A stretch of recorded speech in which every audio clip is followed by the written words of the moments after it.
As the fire roared around him, his friends watched in silent agony. Before his death, Thomas Hawks had promised them a sign, a final proof that God would give strength in the flames. Moments after the fire consumed him, the crowd gasped. From the inferno, his hand suddenly rose high above the flames, and stayed there. 3 times he clapped his hands, and then his body fell still. That was the signal, the sign of victory, and the proof that faith can triumph even in the fire.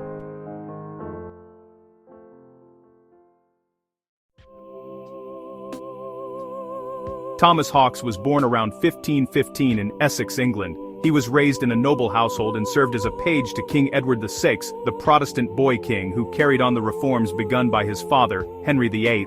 Hawks was known for his courage, his kindness, and his deep devotion to God. When Edward died and Queen Mary ascended the throne, the winds of persecution swept across England. The Bibles that once filled churches were burned. The preachers who proclaimed salvation by faith alone were arrested. Hawks, now a young husband and father, refused to abandon his faith. When his newborn son was born, he refused to have the child baptized according to the Roman ritual, a small act of defiance that marked him for death.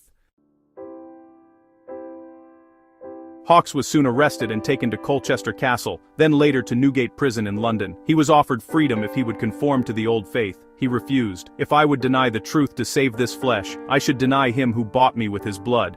Even in prison, his faith was radiant. He shared food with other captives, comforted the fearful, and sang hymns through the night. His countenance was always cheerful, and his words full of grace. When his friends visited him before his execution, they asked if he would give them a sign, some token from the fire to show that God's grace was sufficient. Hawks agreed, "If the pain be tolerable, and the Spirit of God give me strength, I will lift my hands toward heaven as a token." On June 10, 1555, Thomas Hawks was led to the stake outside the city gates of Coggeshall. The sun had barely risen, and a great crowd gathered, believers and doubters alike. He removed his outer garments, gave his possessions to the poor, and prayed quietly. When he saw the wood piled high around him, he smiled and said, "Blessed be God who has called me to confirm his truth with my life." The chain was fastened around his body. He lifted his eyes to heaven and whispered a final prayer. "Father, into thy hands I commend my spirit." When the fire was lit, the flames leapt high around him. For a moment, he stood still, his lips moving in prayer. Then, as the fire grew fierce, his body writhed in the heat. The crowd fell silent, watching, waiting. Would he remember the sign? Suddenly, from the midst of the fire, his arm shot upward.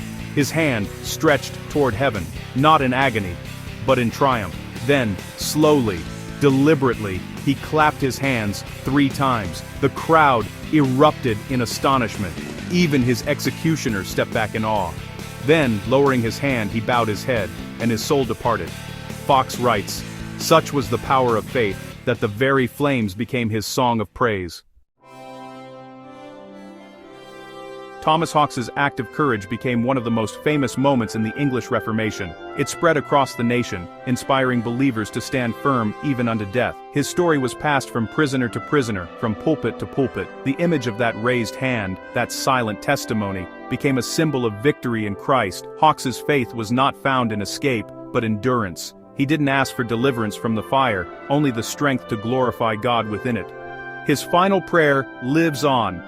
"I die in the faith of Christ, and I pray that my death may confirm many."